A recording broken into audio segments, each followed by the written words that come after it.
Welcome to the Seven Figure Builder Show. My name is Julie Baranek, founder of Seven Figure Builder, where we help high achieving CEOs connect the dots in their business to scale to seven figures and beyond. And I'm here today with my friend Heather Nunn. Hi, Heather. Hello, Julie. How are you going? I am fabulous. I'm thrilled to chat with you today. So, first and foremost, where in the world are you?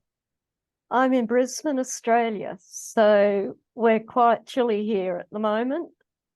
I believe it. Yeah, And it is early morning there right now? it is. It's just after 7, so not too early. Very nice. Yes. I'm in the East Coast in the US, so it's 5 p.m. here. So we are completely around the world, which is Yes. awesome. Oh, wow. So, for those that haven't had the pleasure to meet you yet, can you tell me just a little bit about what you do with your business, your career, and what you're doing today? Sure. Up till now, I've been a registered nurse practicing, coming up to, well, it is 50 years, as I said to you earlier. And I've just retired from hospital nursing after all this time, shift work. So over the years as a nurse, I've suffered illnesses, I've suffered changes in my life, in career. And years ago, I did a health coaching course to help me and to help others.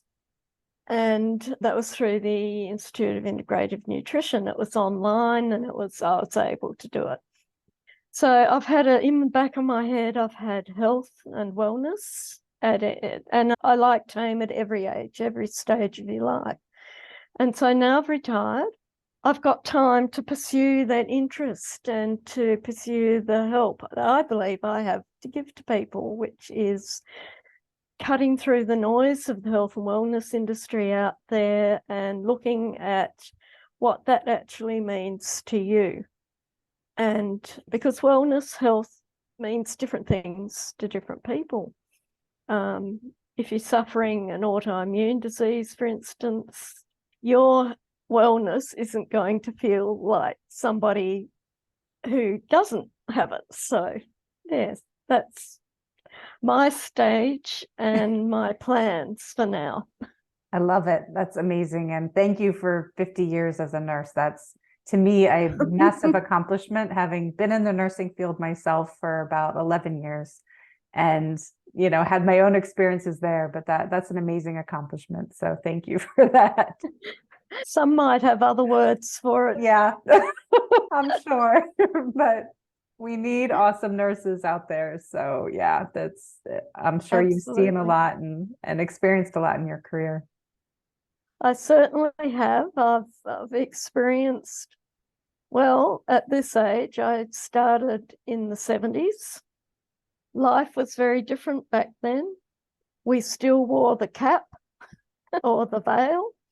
At that stage, there was still people working with their little starched uniform and starched pinny, as you like to call it, or apron.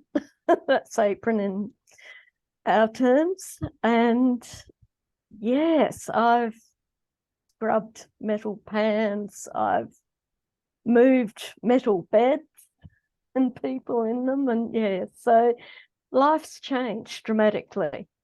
Absolutely. Medicine has changed dramatically.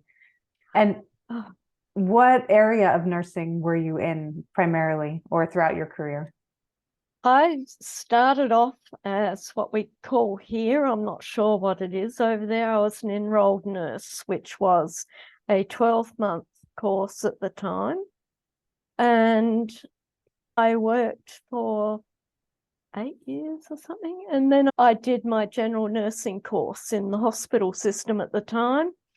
That was 1980, I started that. And that was when over here we were just starting to shift into the university-based training. And I was in my 20s, so I was used to money. So I did the hospital or the apprenticeship training, as you would, if you like. I always knew I'd have to go and do my degree following it. That was a given at that stage. So I had a great training. Gee, we had some fun. We were a reasonably small group. We were one of the first groups that actually every single one of us got back to do our grad year at the hospital. I trained at the Royal Adelaide, which is a major hospital and still training hospital in Australia. And then I had a holiday and I met my husband. We were just friends at the time, but he lived in Brisbane, which is the other end of Australia. We're Wow. at the top end, and my family from Melbourne had just moved up here, my sister and her family. And I thought I should do my midwifery. And I didn't. I got accepted into Sydney. Sydney, you probably all know. And I hadn't heard, but I knew I'd been accepted. I thought, oh, I'll go up and work in Brisbane for a little while I'm waiting. Of course, I moved up here, contacted my friend, and here we are today, married over 30 years. So Wow. That's amazing. I did my degree then when I moved up here. I didn't end up going and doing midwifery, as you may have guessed. And so I worked for the last 30 years in critical care, intensive care, coronary care, cardiac. I loved. That was my heart, literally. And then I was getting older. So the shift work, the night duty, I was getting tired. Rest of my family mostly had moved up here, so I was wanting time with my family. And so I went into the post-anaesthetic care unit. And that's where I've been for the past 30 years. And there continued to be shift work there, but not the night duty, thank goodness. However, our shift would, of course, go over because they'll operate until they finish. So Exactly. So a lot of my experience is cardiac, but recovery, general surgery recovery. And I did spend quite a bit of time in the unit where we recovered the heart patients, so bypass, transplant, and that was fabulous. I enjoyed that immensely. That's amazing. Yeah, I started in my nursing career when I was, I guess, 21. And yeah, as a registered nurse in high risk labor and delivery, and did that for most of 11 years. And I remember early in my career, I was obviously very young, and I would come home every day. I'm like, I'm writing a book.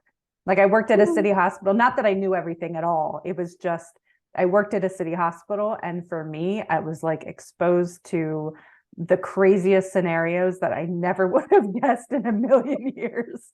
And so every day I'm like, that's it. I'm writing a book. Like, this is another chapter in my book. This is just crazy. Absolutely. And that's just the people you work with. Right. Exactly. The patients are a whole other story. My very good friend who I've just spent a bit of time visiting down in Adelaide, she, for all these years, she did midwifery. Wow. Now, she wasn't a nurse, she was a librarian and worked in those sort of fields. And I said, what on earth? I had no idea you even had an interest. She said, yeah, well, I sort of did. And then she said, midwifery. I thought I would do it. So, okay, she went and did that. Her husband went and did general nursing. And now her daughter is a registered nurse who's just gone into the middle of Australia. And she's going to work in the intensive care unit there in Alice Springs. Wow. And anyway, I've just spent time with her, and she loved midwifery. It was just in the end she found she couldn't take the length of time holding the mum. Yeah. So, yes, but some stories. Yeah, we had some, but yes, I've got some stories. I think one of the most hilarious, and I'll share this with you, was this particular man in coronary care. Now, I was in my 20s and I actually started nursing at 17. Wow. So I'd never even seen a naked man before. And back in those days, you know, we did a lot of personal things, which I hadn't even dreamt you had to do. But there you go, I did that. Mm-hmm. But this particular evening, it's a very small coronary care unit. And we had the main area where you had like 6 beds, and then around the corner, which we called the back passage, were 3 beds. And it's a general hospital. And this gentleman I walked down the back, and there he was, because we had open windows. So he had opened his window. All I saw was this man hanging out the window, half his bottom exposed, having a cigarette. And in coronary care, you don't do that. No, nope, not at all. Yeah. Oh, well, that was hilarious. Did you call him back in? Oh, yeah. And do you know you're in so much trouble? Oh, that's great. That was a good one. Oh, yeah. But, yeah. Yeah, I can tell you some stories. And where I've been in the post-anesthetic care unit, you only got very limited contact with people. So I'm enjoying now where I'll be able to see stories unfold and health unfold. Yeah, you see such a very small window in their life at that point. Oh, it is. And there's a need. There's a need for health coaches out there. There's a need for people straightforward, I guess, and with guidance. And this lovely gentleman, it was a Monday, and he had his operation. I'm waking him up, you know, and then we have a second stage where they actually get something to eat and drink if they're a day case. So this gentleman was a day case, and I checked his sugar because he was a diabetic. Well, he was extremely high.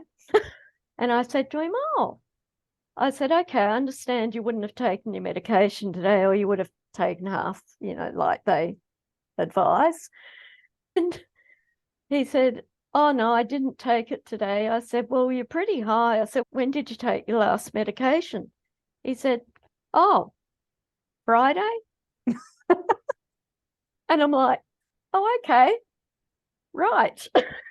Oh, well, my goodness. I guess I better feed you and then you take your medication. Right? Oh, that's so funny. What were we going to do? Yeah, exactly. No. You know, yeah, that was the only thing he could do, was take his medication, eat, go home, because anything else would just harm him more than anything else, you know. So, yeah, there's a whole world out there of people. Absolutely. And nurses. Yeah. Yes. Yeah, they were always scary. I love nurses. I love new nurses, and I love training them.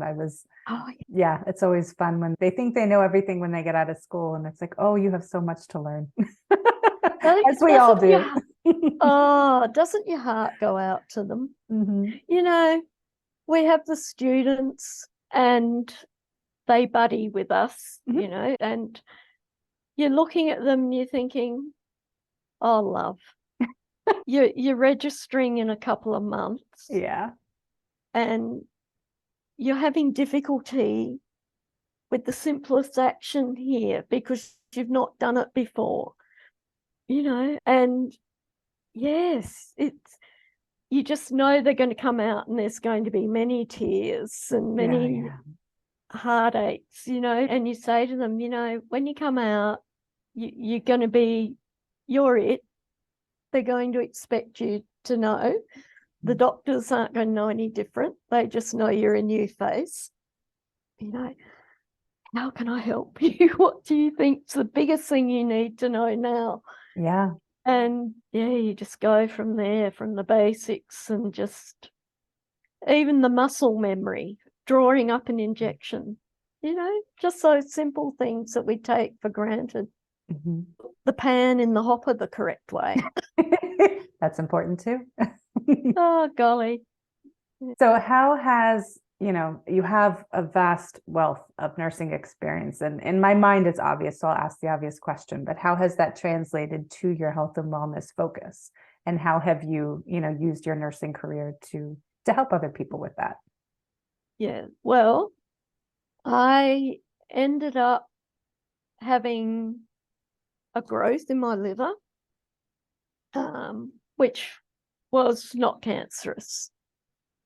So I had that to deal with. At that stage, you didn't really know. If you had something grow in your liver, that was bad. That was Yeah. not good You don't take news, that you lightly know? at all. Yeah. And so I had to, at that stage, just go step by step. Okay, I've got the diagnosis.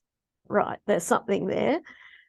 Okay, now I need surgery. So I went through the surgery and recovered, kept on nursing. And then I developed around the same time an autoimmune disease. I've had the Hashimoto's thyroid Wow. condition. And if anybody experiences that condition, it impacts on every single aspect of your life, emotional, physical, the tiredness just to get diagnosed. At the time, I just turned 40. I always say I turned 40 and a switch went on. I got everything. So, and I think you mature ladies out there, if you've been diagnosed with that, you know the battle, because at that age, they think other things. And until they actually do the blood test and test for the antibodies, they often don't know what's going on. It can be years. I was fortunate I got diagnosed reasonably early. And so those two things, I think, were the biggest impact until later on. And when I was 60, I actually got a condition called pericarditis, which is the inflammation of the sac around your heart. Normally, as a cardiac nurse, I was thinking, yeah, 6 weeks. It'll be good. 3 years later, I ended up on the anti-inflammatories, the low-dose chemotherapy for it. For whatever reason, it took me several years, and possibly because I still worked. During that, just before that time, I had an arrhythmia, which I had dealt with. They did the surgery with they burnt the actual little area that was causing it. So as a nurse, yes, I think I got my share. So I've spent the last 30 odd years dealing with illnesses, finding out how I can deal with it, how I can feel well, because well to me is totally different to my husband, maybe. He'll have a bad night's sleep and he'll say, oh, I'm so tired. I'll say, you think? Welcome to my world. Dealing with the Hashimoto's, I think, once I got past the pericarditis, but the Hashimoto's, I think, was the biggest because it wasn't going away. I knew it was there forever. I had to work with it. I'm not one of these wonderful people who healed my own Hashimoto's. Wasn't going to happen. So I've had to live with it. Yeah. So I've had to learn nutrition-wise how to pull myself back from the brink, because I am a person who rebels against conformity, and I can go so long following certain regimes and then it's like I've had enough. The dog might doo on the floor or something and it's like, oh, okay, where's chocolate, where's the carbs, fix it, then go and relax and think, oh, I deserve something now. And so I do have to be very careful when I go off the rails, and then bring myself back and understand that for me, yes, carbohydrates and chocolate are probably the two worst things for me, because I don't have them I binge. I just, yeah. And we all do. So it's given me an understanding that not everybody is clearly the same. There's no one rule works for all. even that gentleman with the diabetic medication, you know, that's his life. You have to work some way with that person that they can understand, yes, I have to take that pill before I eat or whatever, you know. And just people discovering, well, what's working, what's not working. Okay, I love a green juice, but a green juice isn't for everyone. So what do you eat? What can you eat? What happens when you eat that? What happens when you don't keep to your regime of going to bed at a certain time, getting up at a certain hour? So it's how can you organize your day that you can actually fit in what you have to do, you know, like Hashimoto's. You get up, you take the medication, walk the dog because you can't eat, you know. Right. So walk the dog, come back, then you can eat. Now, of course, I've got the new one that I don't even have to put it in the refrigerator. I can just take it and do what I like. But up until 12 months ago, that's what I had to do. Yeah. So just, yes, working, if you have a condition or an illness, working around that, exhaustion, burnout, just how can we help, you know? Yeah. What helps you? What do you find works best? And how can we incorporate into what you're doing every day? And what things would you say are in our control? Like so often we get diagnosed with something or we find out something about our health and you feel like your whole world is spinning, it's out of control. Like what can you do to try to get your feet grounded and feel like you're actually moving forward? I think that's the essence is you look, yes, I can control what I do. What I can control that I take that walk of the morning. Yes, I have to have that medication, but that's life. But I can control my attitude towards it. And I think attitude's a lot instead of a little saying here, crying into my beer. The fact is, love, you've got it. So life's got to become enjoyable for you. And so you control, okay, if my husband walks in right now, I've had enough. And, you know, and okay, he does walk in, you got to think, okay, it's going to be all good. I can control, you know, he's going to ask me this and this. I'm just going to answer it. It's not his fault. Right. I'm just having a moment. Yeah. So, yeah. I think so often, no, not often, but I think about, you know, having been a nurse, obviously, you know, end of life, right? And I think about my grandparents and, you know, loved ones and not to get too morbid too quickly, but there's so much that your mind can control when it comes to that period of time, right? And I've witnessed, and I'm sure you have, where people just hang on and they want to be with their loved ones or they wait till they leave or whatever. But like even in that, you know, moment where you really don't have control, it's amazing to me how much your mind can actually impact, you know, even end of life, you know what I mean? And I think so often we underestimate, and myself included, but we underestimate the power that we have within our mind to really make an impact on our health and really be focused and, you know, really move forward in that. Yeah, absolutely. I think your mind is everything. It really is. And I can relate end of life. Obviously, my parents, my mother's going to be 100 in November. Wow. Yay. That's incredible. She's waiting for her letter from the king. Oh my goodness, that's amazing. But my father, he lived to 96. Wow.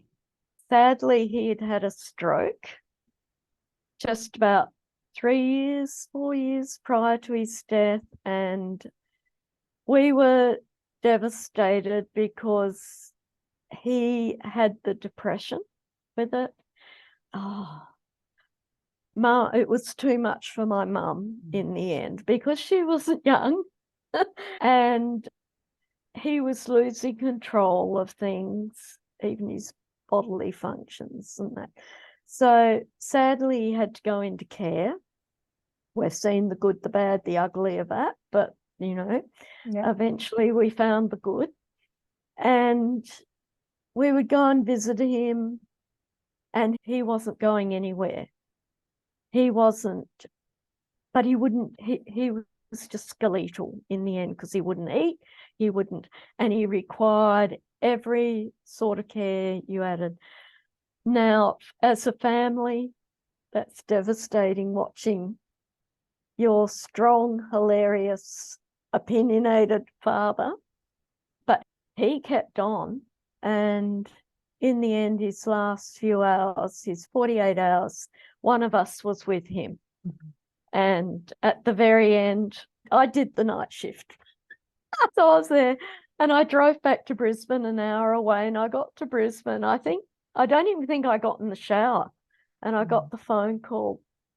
My other sister, because she came and relieved me, she said, Heather, you need to get here, we're coming. And so we all gathered, and he transitioned, passed in our arms in a family hug. So, he was 96, he was ready. Yeah. And as morbid as that sounds, it was probably one of the most joyous moments of us all, because he actually looked at each one of us individually and then passed, and he went peacefully. Wow. And it was a relief, really. But yeah. And the time I'm having with my mum, all the stories and the conversations we're having about my childhood, her childhood, my sisters. Yeah, there you go. They're priceless. End of life. They are. Yeah, love it or hate it. Yeah, It's exactly. It's there. It's there. Like birth, you're gonna die. Yeah.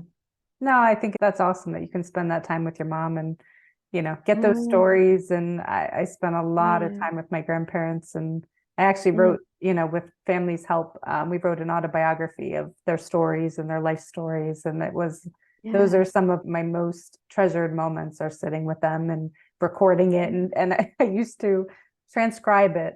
I worked night shift as a nurse at that point, and we were slow. I used to listen to it on my little recorder, and I would transcribe it and send it as an email to myself at home, because I couldn't save it on anything.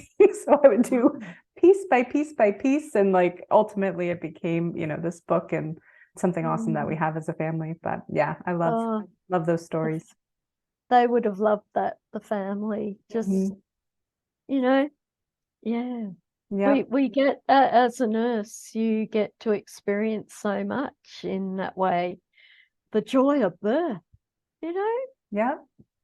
My very good friend had another very good friend remarried, and later in life she had a child, and we'd worked together for years. And I remember her saying to me, Heather, will you recover me because I'm having a C-section? Oh. I said, of course I will. And I was so honored to be there as part of that experience with her and her family and this gorgeous young lady now that was born. Yeah, the experiences of those births. I'd always say to the midwife, don't you leave me. I'm here for the mother. Right? You're here for the baby. I don't understand that size. Absolutely. No, there's a whole different ball game there. The honor we have of being with people at their very worst and their very best. And, the intimacy of what we do. Absolutely. You can't just go up to a stranger and pat their hand and say, here, dear, just take this, Yeah. And the trust that they have in you of knowing what you're doing is amazing, Absolutely. Yeah. And just that connection there. Oh, yeah. So you've seen amazing things in your life, in your career, personally, professionally. How do you define success? What does that look like to you? You know what? It's a cliche, but I would say loving what you do. I have the most gorgeous niece-in-law. She's got 4 children, and her name's Jess. And she said to me one day, she said, I love my life. I love what I do.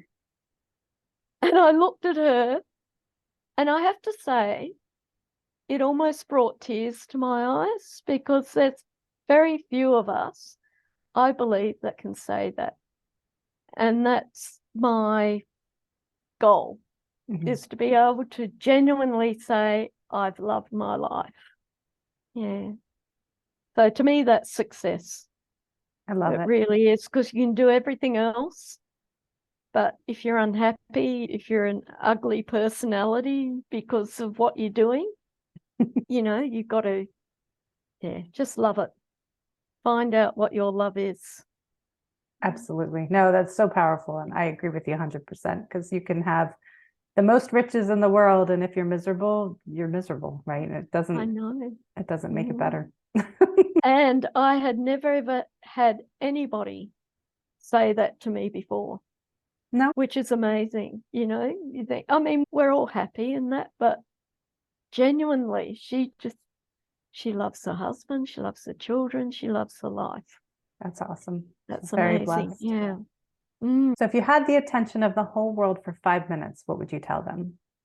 I would say, just for heaven's sake, take a breath. It's all going to be all right. Just step back, take a breath, and find your truth. There's just so much out there that we're listening to, we're believing, we're going down the rabbit hole. Boy, are we doing that. Just step back and think logically what the truth is, and just, oh goodness, I mean, you look around and everything to me looks to be in turmoil, and every country has its own thing happening, and you can't just take a breath. Yeah. It's going to be all right. But you know what's funny with that? I agree with you 100%. My husband and I often comment to each other as we're out wherever we are. And like, I remember some years ago, but we were in Washington, D.C. for the 4th of July, and on the lawn, you know, at the Capitol building in the US, and there's millions of people everywhere, and everybody was kind. Like, they're just, you know, we can coexist, we can be kind to each other. And he, like I said, we often comment to each other about it when we're out. And, you know, you think that things can be awful because of how they're portrayed so often, but at the base, we're human, right? We are. And I think the majority of what we hear and see, now that we have so much access immediately to what's happening in the world, it comes down to news, the reporting. It's all very little good. You know, you're not hearing the wonderful things that are happening next door, your neighbor, you know, chatting to you when you go to walk the dog, you know, hi, how you going? You know, your walk takes twice as long because you're there having a conversation, you know. I remember one particular kindness in America when I was visiting, and I was in Orlando, and there's big shopping center there, big DFO and that, I think. Anyway, I was shopping just for last minute things before I came home. And I had my purchases, and the lady said, oh, that'll be such and such. Okay, thank you. And I gave her the money, and I would have needed to receive change. And if I'd had 1 cent more, she wouldn't have had to give me whatever. I've forgotten what happened, but this lady behind me, she said, here, let me give you this. Oh. And I said, oh my goodness, thank you. Thank you so much, because I knew it was different to here, Right. where I live, like you get change doesn't matter, you don't have to have the exact change or whatever. Gotcha. Yeah. And I knew things were different. And that lady, it was such a kindness. She probably heard my accent, so she knew, oh, this is a stranger here.